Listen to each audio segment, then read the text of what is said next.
रेमडेसिवीरची साठेबाजी करणाऱ्यांचं फडणवीसांनी वकीलपत्र घेतलंय का? दमनच्या ब्रूक फार्मा कंपनीकडे तब्बल 60,000 रेमडेसिवीरचा साठा असल्याची माहिती मुंबई पोलिसांना मिळाली होती. विशेष गोष्ट म्हणजे काही दिवसांपूर्वी राज्यातील भाजपच्या नेत्यांनी याच कंपनीत जाऊन महाराष्ट्रासाठी काही इंजेक्शन्स बुक केली होती. मात्र शनिवारी मुंबई पोलिसांनी अचानक ब्रूक फार्मा कंपनीचे मालक राजेश डोकानिया यांना ताब्यात घेतले.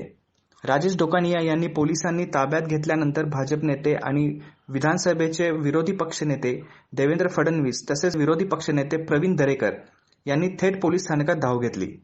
यावरून अल्पसंख्याक मंत्री नवाब मलिक यांनी देवेंद्र फडणवीसांवर निशाणा साधला आहे.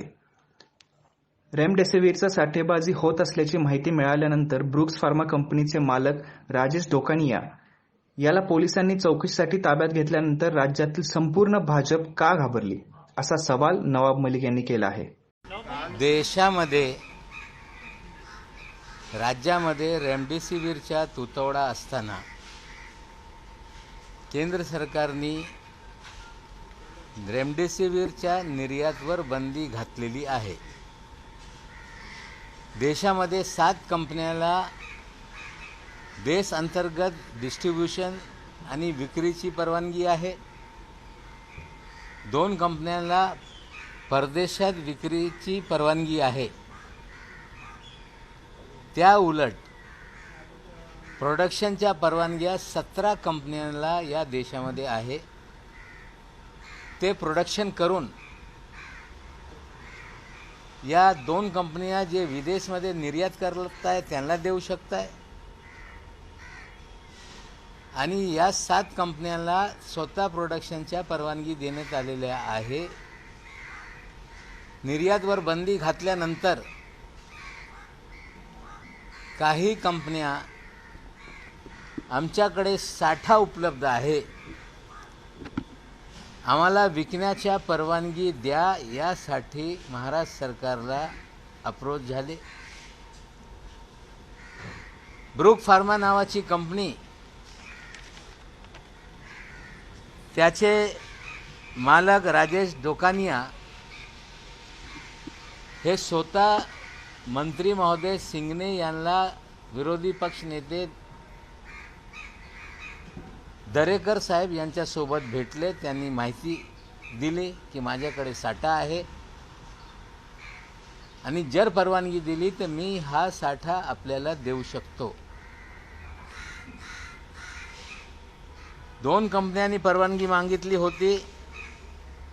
BDR नावाची एक कंपनी आहे, दुसरी ब्रूक्स फार्मा नावाची. या दोघांना परवानगी रात्री देण्यात आली. त्याआधी पोलिसांना माहिती मिळाल्यानंतर की एक्सपोर्ट करणारे लोकांकडे औषधांचा साठा आहे, त्याच्या आधारावर श्री राजेश डोकानिया यांना पोलिसांनी बोलवलं होतं.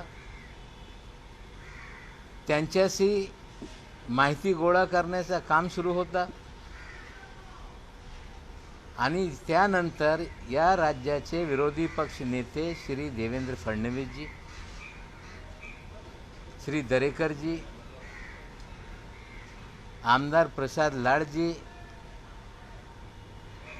त्या भागाचे विलेपार्लेचे आमदार पराग अलवानीजी, हे सगळे पोलीस स्टेशनला BKCला रात्री 11:15 पोचले. जर एखादा पोलिसाला माहिती मिळाली तर पोलीस इन्क्वायरी करतो. मग या डोकानियाला सोडवण्यासाठी या राज्यातले 2 विरोधी पक्ष नेते का गेले, 2 आमदार का गेले, यांना भेटण्यासाठी भाजपचे नेते दीव दमनला गेले होते. 50,000चा साठा यांच्याकडे आहे, आम्ही आणून राज्यामध्ये वाटप करू. म्हणजे कुठेतरी या महाराष्ट्रामध्ये भाजपची लोक एक तरी साठा मिळणार नाही त्याच्यासाठी प्रयत्न करताय. ज्यांच्याकडे साठा आहे स्वतः खरेदी करून स्वतः विकू ही भूमिका घेत आहे. मग स्वतः जाऊन हा महाराष्ट्र सरकारला देऊ शकतो, त्याला ऑर्डर द्या ही भूमिका घेत आहे. पण एखाद्या पोलिसला इन्फॉर्मेशन मिळाल्यानंतर की मोठ्या संख्येने रेमडेसिवीर ज्यांना देशात विकण्याची परवानगी नाही, एक्सपोर्टवर बंदी आहे, पोलीस तपास करण्यासाठी इन्क्वायरीसाठी एखाद्या व्यक्तीला बोलवत आहे, हे नेते का जात आहे हे आमचा एक मोठा प्रश्न आहे.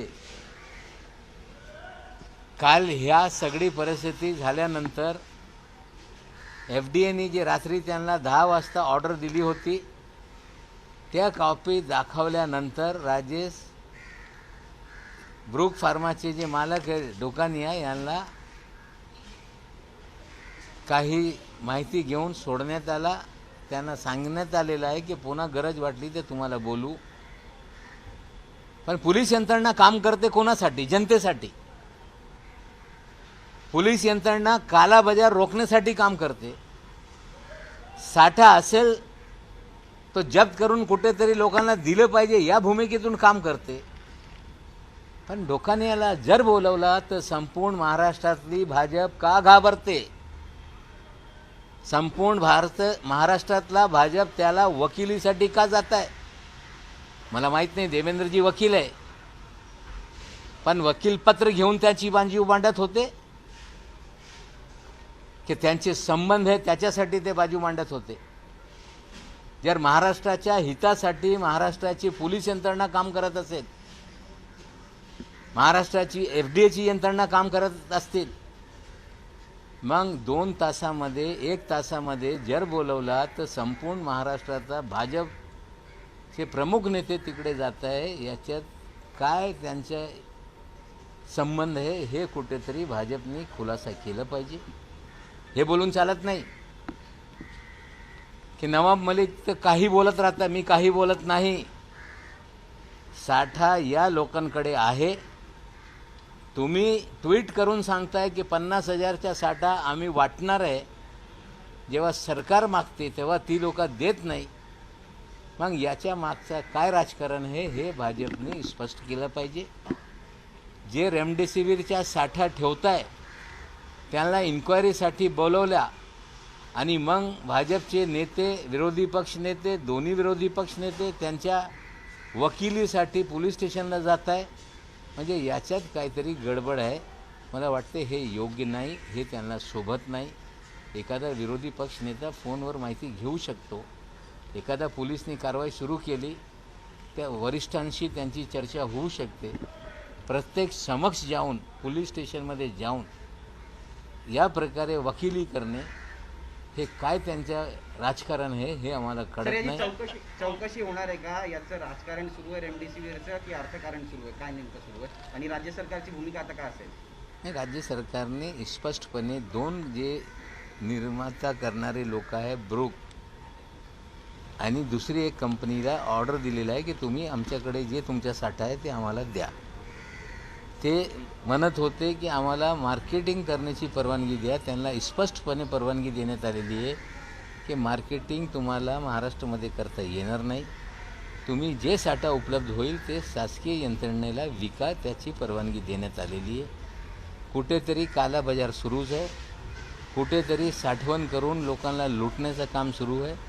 निश्चित रूपाने FDAचे अधिकारी असतील, पोलीसचे अधिकारी असतील, जिथे जिथे माहिती मिळतील हे कारवाया होत राहणार आहे.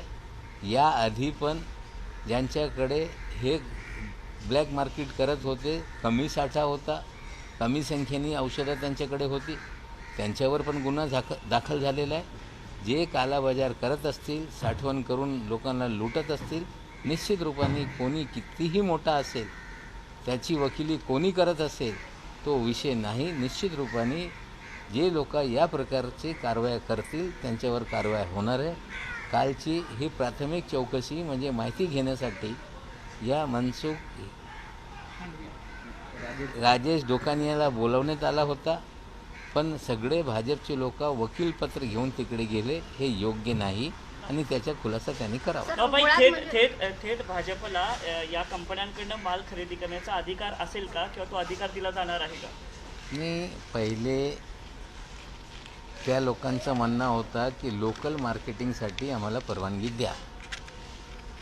मग चीफ सेक्रेटरी साहेबांसोबत VC झाल्यानंतर स्पष्ट भूमिका चीफ सेक्रेटरी साहेबांनी आदेश दिले की आपल्याला लोकल मार्केटिंगची परवानगी द्यायची नाही. जे काही साठा असेल गव्हर्मेंट स्वतः खरेदी करेल आणि ते खरेदी करून गव्हर्मेंटच्या हॉस्पिटलमध्ये जे पेशंट आहे त्यांना पण उपलब्ध करून देईल.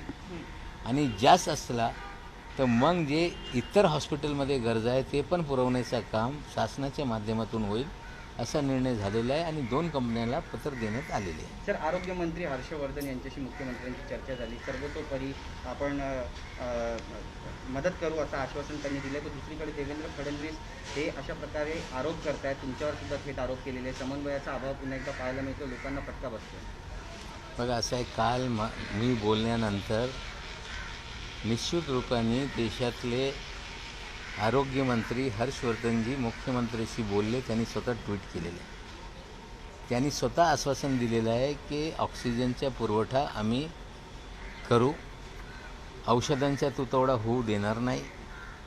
आणखीन काही गरजा असेल तर आम्ही पूर्ण करू. आम्ही या त्यांची भूमिकेचं स्वागत करतो. आणि निश्चित रूपाने त्यांनी जे बोलले काल त्या पद्धतीने केंद्र सरकारकडून आम्हाला मदत दिली तर निश्चित रूपाने या राज्यातले जे कोणी पेशंट्स आहेत त्यांना दिलासा मिळेल. उलट कोरोना परिस्थिती हाताळण्यासाठी कुठेतरी आम्हाला मदत मिळेल, जी आम्हाला अपेक्षा आहे. हिंदी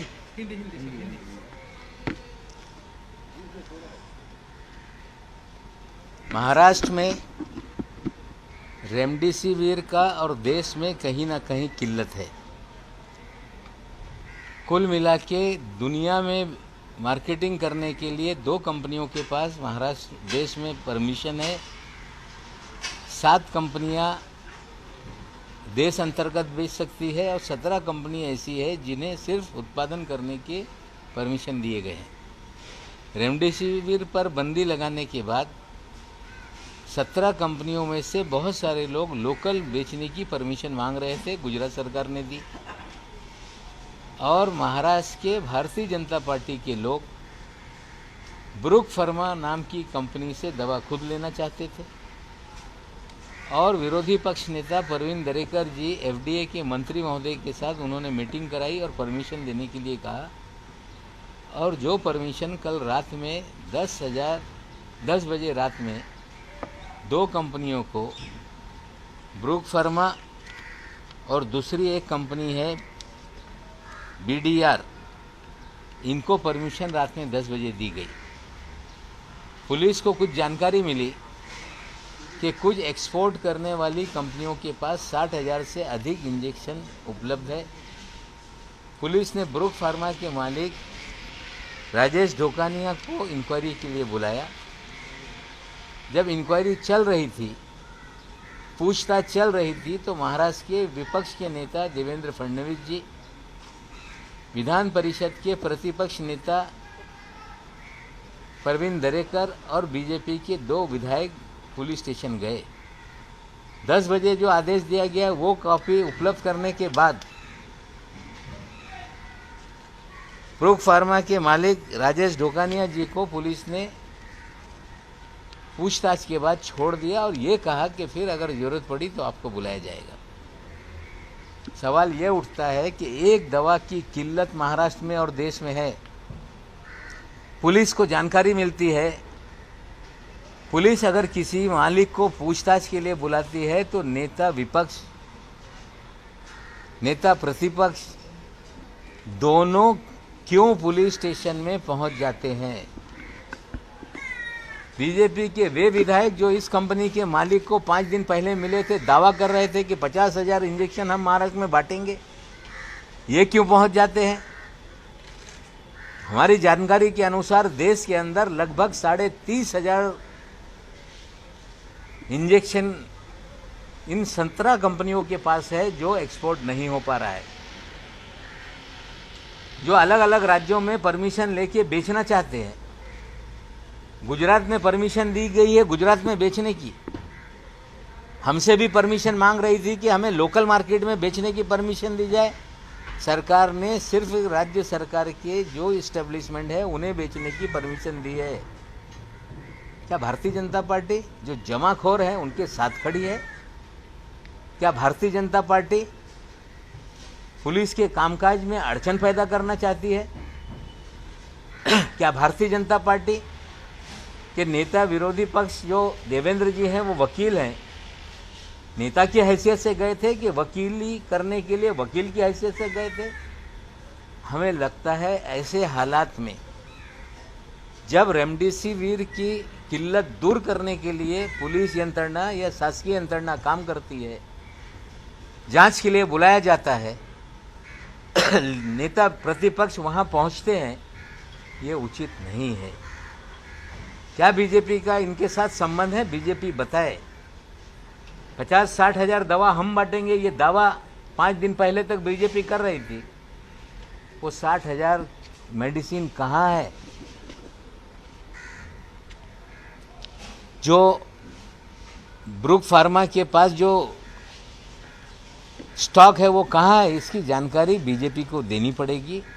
हमें लगता है कल जिस तरह से इतने सारे नेता राजेश डोकानिया के लिए पुलिस स्टेशन पहुंच गए, कुछ ना कुछ दाल में काला है। पुलिस जांच कर रही है और जो भी इस तरह से काम करेगा, और भी लोग होंगे, पुलिस को जानकारी मिलेगी तो निश्चित रूप से पुलिस जांच करेगी। हमें लगता है भारतीय जनता पार्टी राजनीति के लिए इस तरह की चीज़ें ना करे तो बेहतर होगा।